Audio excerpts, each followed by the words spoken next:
तो दोस्तों, क्या आपको भी लगता है लेखक को याद करने में डर?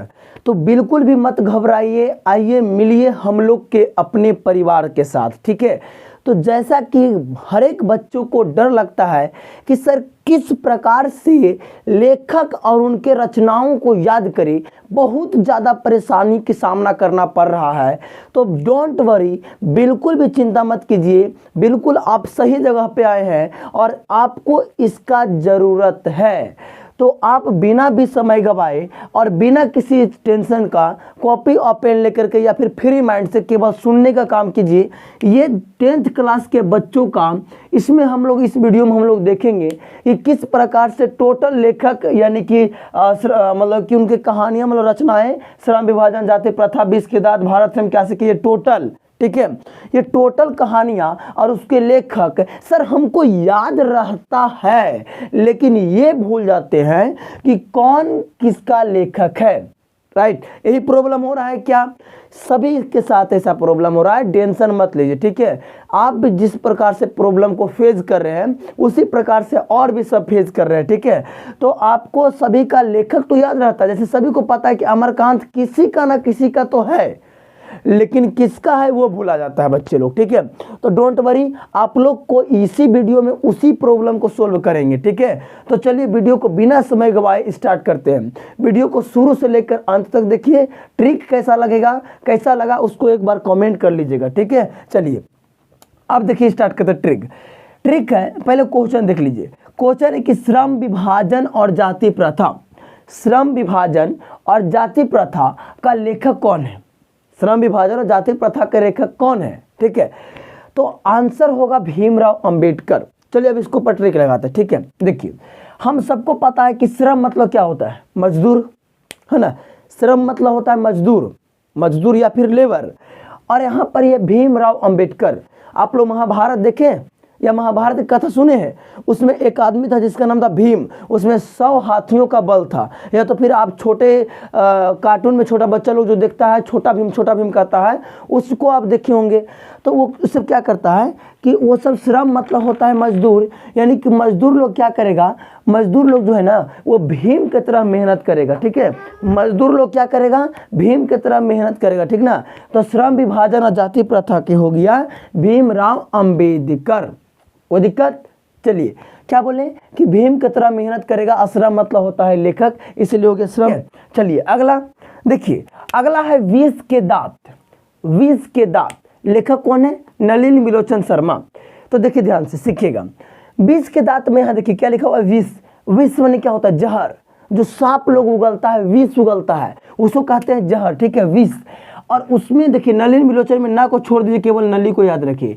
आप इस प्रकार से केवल नली को याद रख लीजिए और क्या याद रहेगा, नली माने क्या होता है, नली। ठीक है, नली। और हम कह सकते हैं कि नली में केवल विष फैला हुआ है, नली में केवल जहर फैला हुआ है ना, क्योंकि उसको अगर हम लोग खाइएगा या गलती से मुंह में चला जाएगा नली वाला कचरा को, तो हम लोग क्या हो सकता है, इन्फेक्शन हो सकता है। और नहीं तो आप इस प्रकार से याद रख सकते हैं कि नलिन को आप याद रखिए नागिन।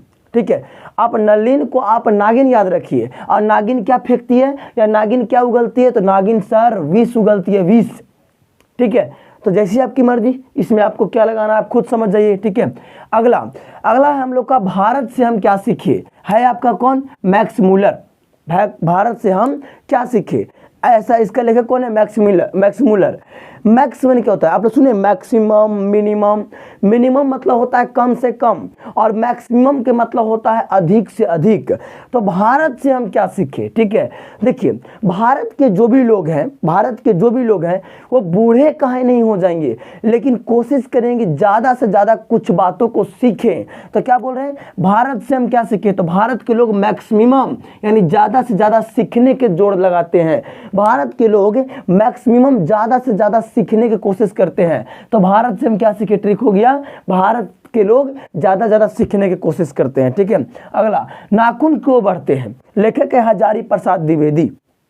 क्या है, हजारी प्रसाद द्विवेदी। तो हजारी प्रसाद को आप रिलेट कीजिए हजारों, हजारों साल, ठीक है। तो नाखून क्यों बढ़ते हैं, इतना आसान थोड़ी है पता कर लेना कि नाखून क्यों बढ़ते हैं।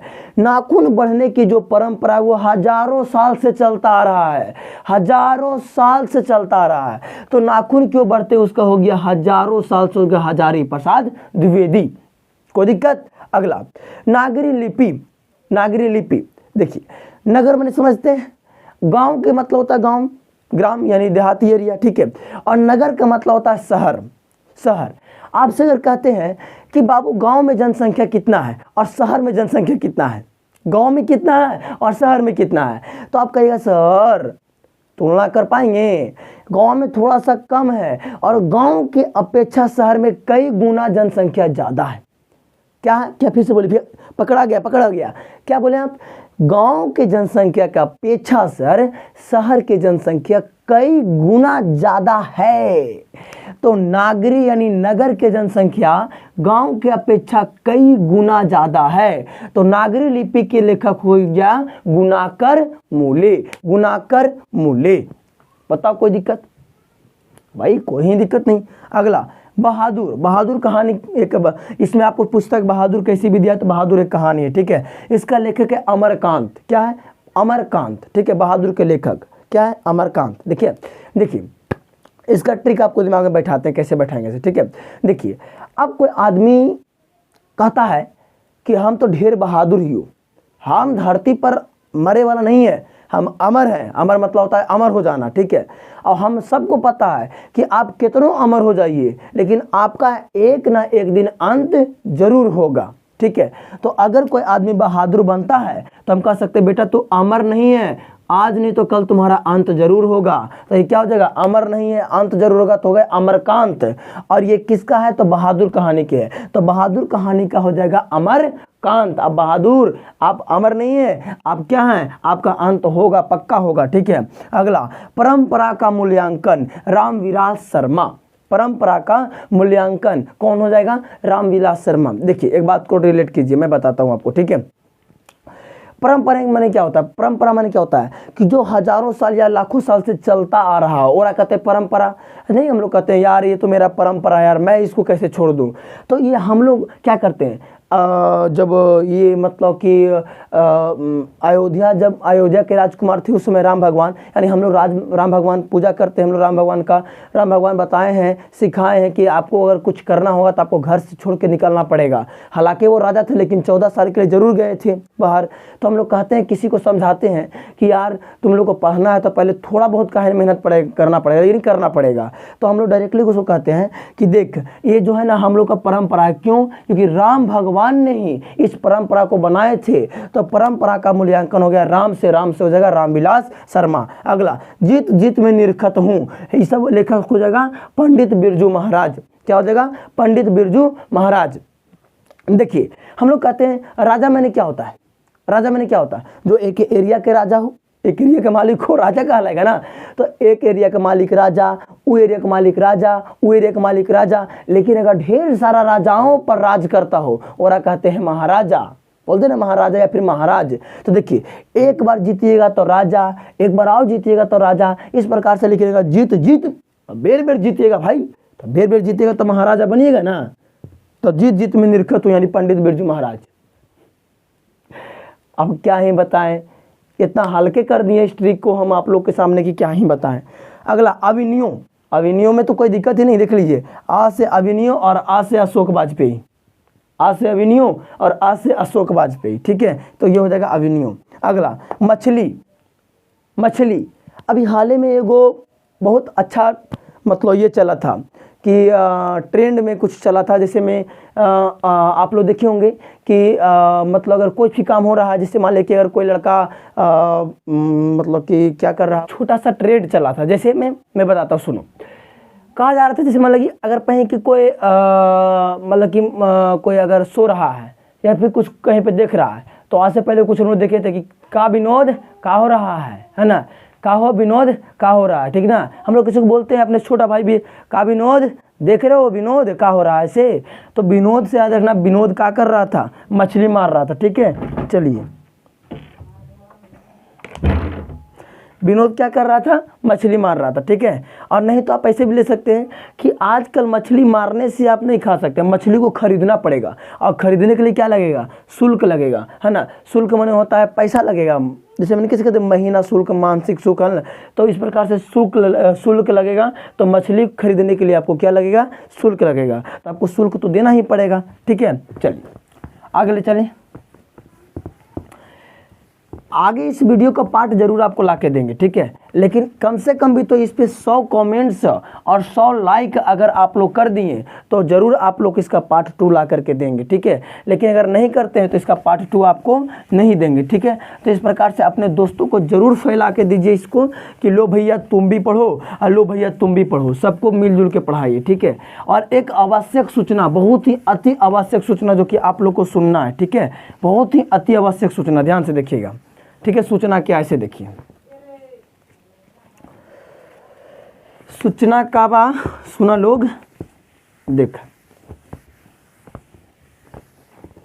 देखिए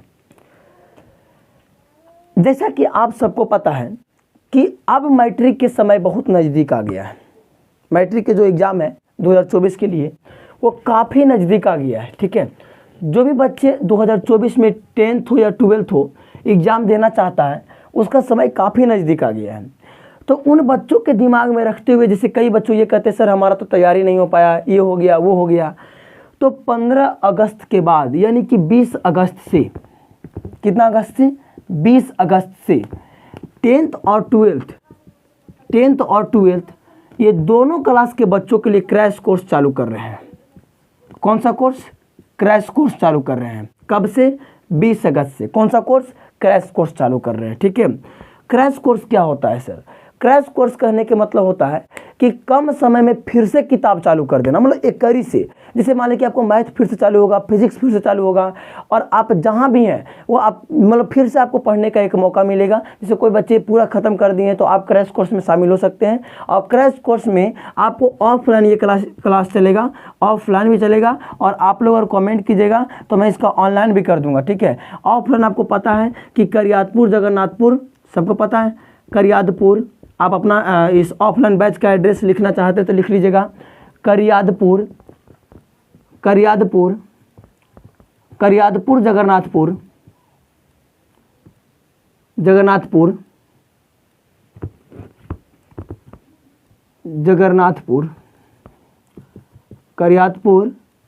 जगन्नाथपुर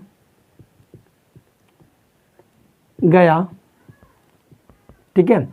अगर आप लोग को कांटेक्ट करके आना है तो कांटेक्ट नंबर है 77 64 95 60 24। यहाँ पे हर शनिवार क्या किया जाता है, सेट प्रैक्टिस करवाया जाता है।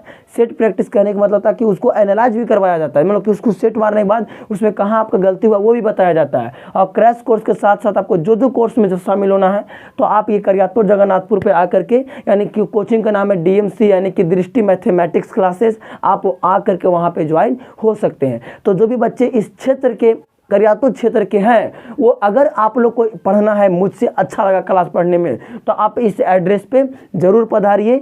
बिल्कुल एक बार आके क्यों ना देख लीजिए आप लोग, लेकिन एक बार आकर देखिए ज़रूर कि कैसा लगता है पढ़ने में, ठीक है। Thank you so much. यहाँ पे 10th और 12th का स्पेशल ध्यान दिया जाता है, ठीक है। चलो thank you so much, okay bye.